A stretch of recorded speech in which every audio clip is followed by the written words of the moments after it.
Virtus Pro versus TCM, and we have Sky Temple here at the end of the Storm Europe qualifier. It's qualifier number 7, meaning that we only have 2 qualifiers left for the teams to gather points, and especially TCM, they need a few more. Of course, we've been talking already about especially Tirana and Charism dominating drafts, but we've had a couple of interesting matches today where both of the heroes were led through the bans, and well, normally people, like, they complain a lot of in Hero League that the 2 heroes really dominate everything, and it's definitely true, but at the same time, if you have bans, then you can really just, like, start to counteract that a little bit, and which is exactly what we usually see. So normally when we're going to a draft, we have the first team not banning out Khaldor or Tyrande, but just leaving it up for the second team to make a decision on the 2, and this game is no exception. TCM is saying, okay, Khaldor and Tyrande, we're going to let both of them through for now, we're going to leave it up to Virtus Pro to really make a decision on those, but we are going to ban out Falstad. Falstad extremely strong on Cursed Hollow, one of the most favorite heroes on the map, but on Sky Temple he's also quite powerful, as he is, well, firstly he's probably the best auto attack damage dealer right now in the game. And, well, that leaves Virtus Pro with that situation that we've been talking about. Tyrande or Khaldor, which hero do you want to take? Are you okay with your opponent running a Tyrande, yes or no? In this case, they ban her out immediately, and TCM is taking the opportunity to say, okay, Khaldor is for us, which gives Virtus Pro the chance to go for Meridian plus Thrall. And especially Thrall as a melee assassin is extremely powerful right now, and he's one of the most preferred picks in the European scene at this point. I could have even seen a ban on TCM side for Thrall over the Falstad, but in this case Virtus Pro of course already were the very heavy front line, so they can really just like go in deep with a Meridian, leap in, or just like a Stormbolt initiate and then using Thrall there. TCM, they first of all pick Uther away. They have a chance to go into ETC now as well. So Uther denying that to Thrall is always powerful, since that Divine Shield allows the melee assassin to go full ham. But at the same time, if you have Uther, you of course can combo that with something as well. You could go into a Sonya in this case. We have that ETC still available, so the Divine Shield Moshpit combo. It's not as powerful or not as popular as it was couple of weeks back, but it's still one of those things that you can really, where you can get a lot of value out of it if you play it properly. But first of all, they are actually locking down Zagara, which is normally the hero that we see at the bot lane to get even more lane pressure, and is very strong with that too. That ETC ban, on the other hand, was of course a little bit obvious. I mean, first of all, you want to make sure that Uther doesn't get the Divine Shield Moshpit combo off, and then if you have a Zagara in your opponent's setup, that's another reason why you want to make sure that ETC is not part of that lineup, because in this case, ETC can just like wait for the more, slide through, hit that Moshpit, and then you're kind of screwed. Which could actually lead us into something like a Diablo. He has been becoming more and more popular, and using Apocalypse here together with Zagaras more is a bit old school, but it has resurfaced. Like, for a long time it was all about Lightning Breath, but now having that more into Apocalypse is still quite powerful. Running him as a solo frontliner, probably not the best idea though, so we might have a bit of an adjustment there. I mean, there's still a lot of tanks available to TCM. They could go into a Johanna, for example. There's a couple of other heroes that they could also choose to go with, but for now, it's all about the bans. And if Virtus Pro is already running with a Meridian and Thrall, you're most likely looking at a damage dealer that is banned out, and that's the case. Sylvana is here. They could have also banned, for example, I guess Jaina. Jaina would have been a decent ban, Vala would have been a decent ban in this case. Sylvanas, first of all, that's of course one of the heroes where you make sure that that silence is not going to hit Uther hard or Khaldor. Talking Wailing Arrow can be quite devastating during some of these fights. And Virtus Pro is now in a situation where they need, first of all, a little bit of range damage, and there we have it. Jaina, one of the heroes that I just mentioned as a possible ban on the side of TCM, has been picked. Vala is another good option for them, but they have to decide if they want to pick the healer now or later. And they go for Reyna first, which we haven't actually seen today just yet. Reyna also quite powerful, a little bit more of auto attack damage than you can get out of a Vala, of course. When it comes to the AoE, he is suffering a little bit, but that's what Jaina is for. That's where they can push Thrall in with the chain lighting. So Reyna also with the zoning ability thanks to the Hyperion. Very, very powerful. A bit more popular in North America than he is in Europe, but he's still one of those heavy hitters that you have on those maps, and Reyna, of course, is a very, very good choice for them here. So they leave the healer up for last. And TCM, they go for the Johanna. As I've already said, she is a good choice here. Question, of course, is how are they going to run this setup right now? Are they going to play, for example, a Sonya? They have an Uther, so they can use Sonya. My personal dream would be more into Leap. guess I'm not going to see that anytime soon, but still, Sonya in herself is kind of fun. We have seen, by the way, in scrims at least, a little bit more leap usage, but usually in tournament matches, it's Wrath of the Berserker, since it's, of course, an incredible powerful talent to have. So they could go into that. They have other choices as well. We've been talking about that Diablo combo that they could try to rely upon, and having a Sonya at the side of Diablo would already be very, very strong. Diablo himself can also dish out quite a bit of damage for a tank at the front line, so that would help. But it is Sonya, so as expected, Sonya is the choice now for TCM. Virtus Pro with a healer. We have a couple of good choices for them. Charism could be chosen here, for example. Is probably the most likely choice in this setup. We could see also... there's the Charism. We could have seen other heroes as well. I mean, we're talking about Malfurion a little bit in the last few games, especially, of course, about his ability to deny or to just negate some of the damage that Khaldor dishes out with Tranquility, but Charism is just extremely powerful, and that's exactly what they want to rely upon here right now. You can go Divine Palm, you can go into the 7-sided strike. It's very situational in the way that you play it. In this case, right now, a Divine Palm would probably help them quite a bit, but they can decide that later on in the game. Sky Temple is the map, and we're going to go in for Virtus Pro versus TCM here at the end of the Storm European Qualifier number 7. The first game of the day on Sky Temple, and as it happens, it is Virtus Pro versus TCM. So Virtus Pro here with Sefkaje on Jaina. We have Power of Dream on Muradin, Toxical on Thrall. We have Noisen playing Charism, and Neon is playing Reyna.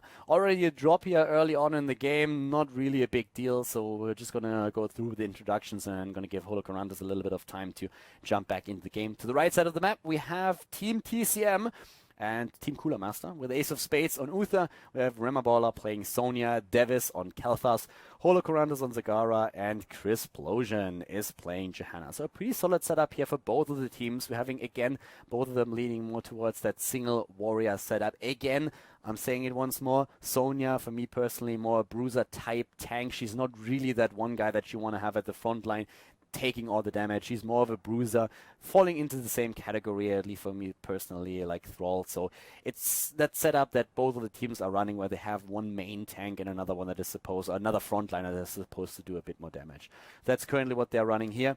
When it comes to the talents, we're gonna talk about those as well until Holo is back to business. Oh, actually, it was a bit faster than I expected. So yeah, we have for now on level 1 in this case the Lingering Chill taken. Of course, after the changes to the Deep Chill, most players are now leaning towards Lingering Chill if they want to go into this particular build.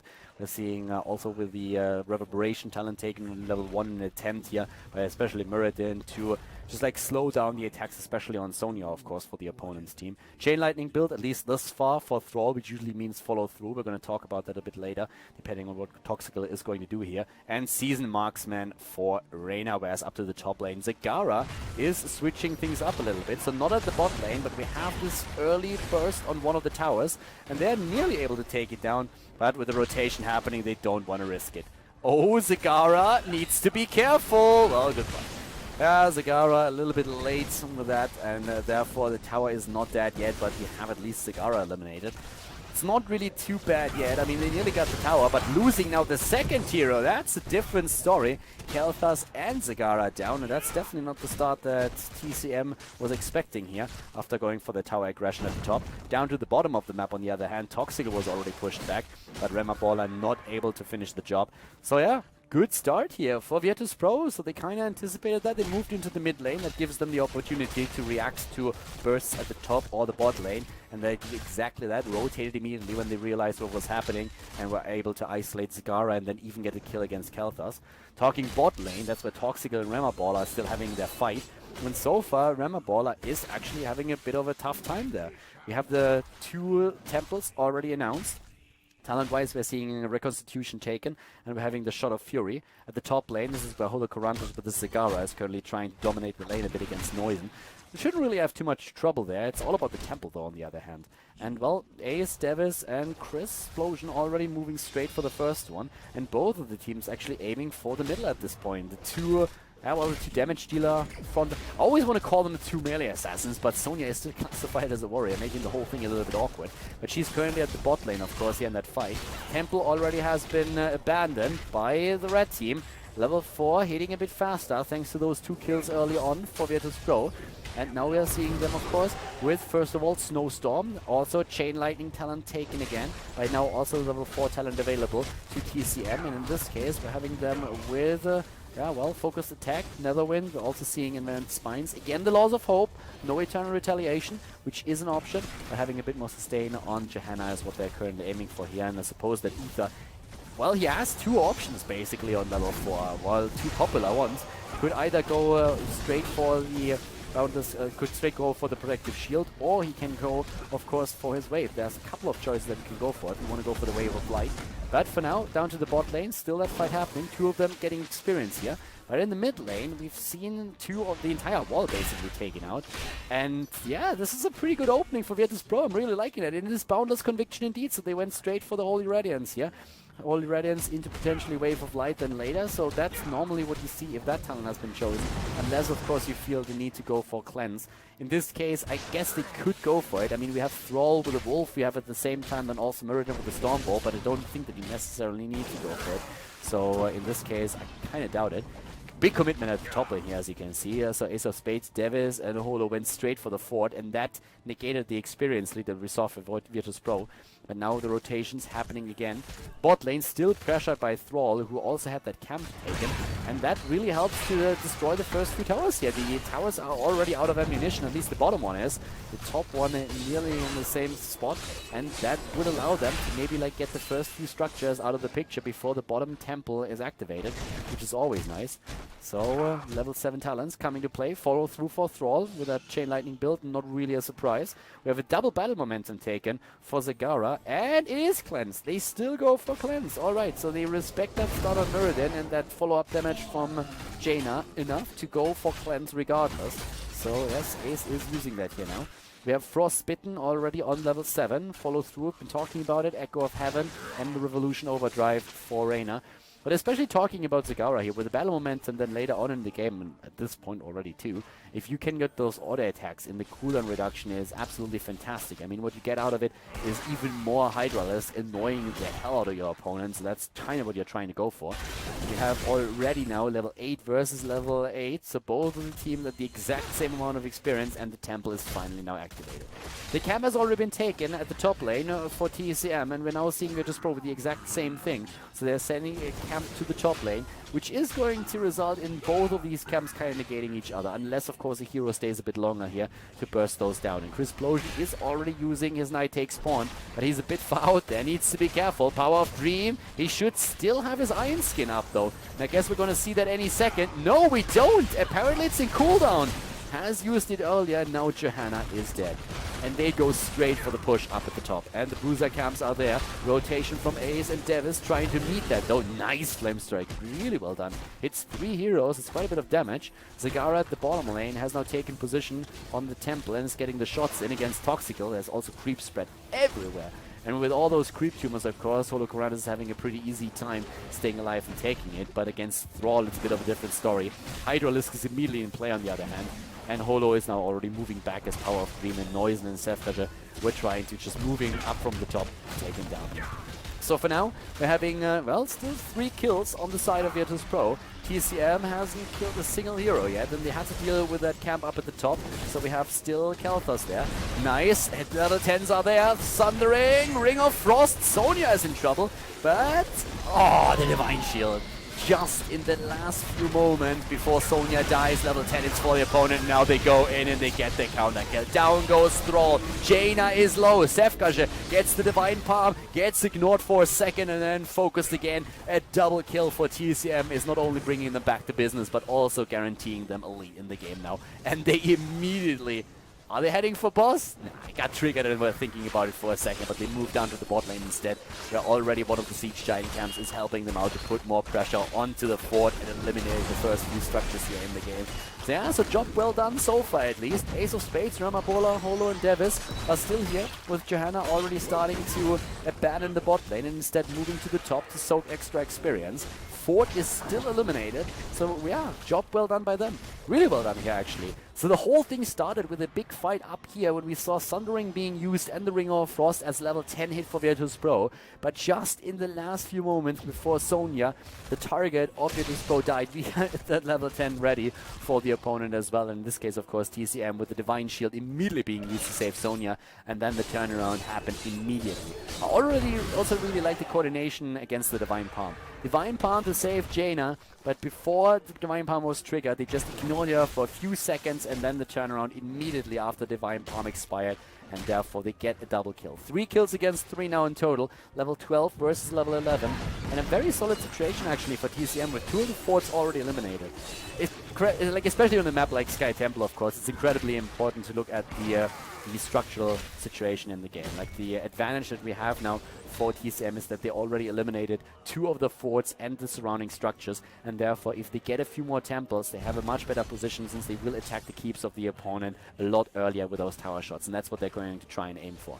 The bot temple so far abandoned in the hands of Power of Dream and Virtus Pro, and in the middle Crisplosion is waiting for the rest of his team to arrive. Using even that Iron Skid a bit early. Nice Blizzard here, doing quite a bit of damage, but of course with the Hydralisk being around and also now the well attacked, it looks very solid here for TCM. They have the early level 13 talent, which in itself is already a big deal. We have now Shrink Ray, Mystical Spear, Chain Bombs, I mean, Chain Bombs of all things chosen here. Mutalisk and Burning Rage on the side of Johanna. Now that's an interesting talent to take here. Burning Rage, I love it on Johanna, don't get me wrong. It's a great talent, especially if you're up against the Zagara, then you oftentimes see it taken. But in this case, doesn't really do too much for them. And Muradin, by the way, down here had a bit of a problem against all of those minions, but he was able to soak all of the shots of the tower eventually. Toxical, on the other hand, gets Shrink Ray, and he's very alone here. Well, he gets a bit of help now, but yes, that Divine Palm was too late. I don't even know why Noisen didn't go for it, to be honest with you. I think he could have timed that. So yeah, Noisen might die as well. Doesn't even Divine Palm himself. In this case, he was stunned out, so he didn't get the chance. But that backfired pretty hard. First of all, Thrall gets isolated, then that Karazim Divine Palm is not hitting, and Karazim himself also obliterated. Now we have another attack. It's 13 versus 13 talent, but it's a 5 versus 3 situation, and that's all that TCM needs to start that boss. But we have now on 13 also Grace of Air taken. There's finally that Relentless. We're seeing Giant Killer, and they're attempting to use the Hyperion to zone them out. The boss is being attacked already. Everybody going for the spot. Muradin is low. Muradin is dead. Divine Shield is saving Karazim. Oh, so I thought. But Karazim down, and a quad kill against TCM, and they might lose Ace now too. He's already without mana. He uses his Shrink Ray in the last second. Yeah, but he gets away. So it's a quad kill against them. The boss has been taken, but still that kind of backfired. So they went for the throw pit. They're still ahead, and of course that boss has to be dealt with eventually. But still, that was a pretty solid situation that we saw there, and kind of funny as well. I mean, if you think about it. For at first, it really looked like they were able to make it happen, but the problem was really Reyna with that Hyperion, just like zoning them out, getting all that damage in. Divine Shield had to be used to save Karazim. That let just Johanna explode, and all of that auto attack damage that we saw on Reyna was just like way too much. I mean, talking about damage here, if you look at Reyna in general, he's at 19,000 right now, and he really spiked during that last fight thanks to the Hyperion getting all those shots in. If you're looking overall at damage, then Reyna together with, in this case, of course, Jaina, are the top damage dealers in the game. 17,000 on Zagara. Kel'Thas is nowhere near that, by the way. 7,000 damage on Kel'Thas, that's nothing. I mean, look at, for example, the hero damage of Uther. He's at 6,000, so Kel'Thas really has quite some work to do here. Yeah, he has his work cut out for him, if you ask me. I mean, he needs to get those chain bombs in, and he needs to do that fast. So far, he hasn't really delivered in this game. When it comes to that, at least, that was. More Chosen and Zagara down. She was trying to use it as a bit of an escape, but Virtus Pro, they take the chance and take her down. So, structural situation in the game still a little bit better for TCM, but Virtus Pro is starting to do better and better. They had 8 kills already. They are going to burst this one away, and we have a single temple event on the map, meaning that Virtus Pro is getting easy access to the temple up at the top, and it's also an early level 16. Right now, I'm really liking the move from TCM though. They go for a counter attack down to the bot lane, going for the keep and trying to just force the opponent to TP back and make sure that they are defending the keep, which is exactly what's going to happen any second now. A few of the heroes moving back. Up to the top, on the other hand, those structures are taken apart again. 16 versus 16 now. That's one of the main advantages that TCM just now got from that move that we saw at the bot lane. 16 talents for both of the teams, and Reyna even went into Executioner. I mean, he's going full damage with the Jaina on his side, and also, of course, those slow attempts on the opponent. That's one of the things that you can really use. By the way, I haven't really talked about the level 13 talent for Muradin, but as I said earlier, especially against Zagara, you see the tanks oftentimes go for Burning Rage, and Muradin did exactly that. So you went for Burning Rage in level 13, and that helps him to detect those creep tumors without wasting his cooldowns and his mana. So it's pretty cool for him to just like clean the map and make sure that there's not as much vision for the opponent. But now it's 16 versus 16. Jaina is moving up to the top again, and the first few shots are fired. And as I said, because of all those structures that were taken out earlier, it's the keep that is being hit immediately. Now though, we're going straight into that fight, and once again, the burst against Kel'Thas. He's dead right away. No chance for him to get anything done here. Kel'Thas not able to really get those chain bombs in. Good stun against Zagara too. Yeah, well done by Ace of Spades, that Divine Shield, but Zagara is still falling, and Ace himself might be in trouble. He has that Ring of Frost is hitting. It's Johanna though that dies. Ace alive again. 11 kills against 6. There's the Hyperion. Virtus Pro, they don't stop here. They go for keep now, and they will easily take down this one. We have Sonya moving to the left side, trying to just like get some damage in, get some experience, but she has to move away too. All those structures taken out. TCM, they really started off with a very good start into the game, but right now they are in trouble. Remabola is trying to use the time that Virtus Pro spent at the right side to at least get some damage in against the structures, but now he has to hightail it out of there and go straight into the bush to... Nope, doesn't TP back. Instead, he just like moves away. The Temple is still active on the other hand though, and has a couple of shots. Therefore, we see even more damage against the structures of TCM. 11 kills against 6 at this point.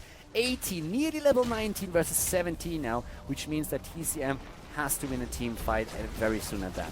They're most likely going to try to just soak some experience until the next temple is announced and then take it from there, but things are really very tricky for them right now. So once again, camps taken on the map. All that Virtus Pro wants to do right now is play it safe and sound, get level 20, hit those Storm talents and then use those. But we already have Remabola and Holo in position. The rest of the team is not ready yet. Keep also in mind that that boss is going to be up in another 20 seconds. So that's an opportunity once that he hit level 20 to maybe get even further ahead. When you look at the top lane, the wall is still intact, well, more or less. But yeah, it's all about the next potential team fight right now. Sefkaje in position here. Oh, they jump in. They want to go for the fight, even though they don't have level 20 yet. Sundering has been used. They go straight for Sonya. Sonya nearly down. Ring of Frost in play now as well. Once again, Devis on his Kel'Thas is rather low, and he is going to die again, as is Johanna. Now they're moving in against Zagara, and this is just a disaster for TCM. They were looking good at the beginning of the game, but now everything is falling apart as they lose Zagara again. It's a quad kill, and this time Ace of Spades might die too. Sefka really wants him. The rest of the team is saying, like, why are you even attacking Uther? Let's go and finish the game. They move through the top lane, and they go straight for core. Great job here by Virtus Pro. Very well played. 16 kills against 6. Hyperion used. They have also Nexus Frenzy now on Reyna. That's all the damage they need. They go in and finish the game, and Virtus Pro moves on at the end of the Storm qualifier for Europe towards the semi-final. Great play. GG, and a job well done.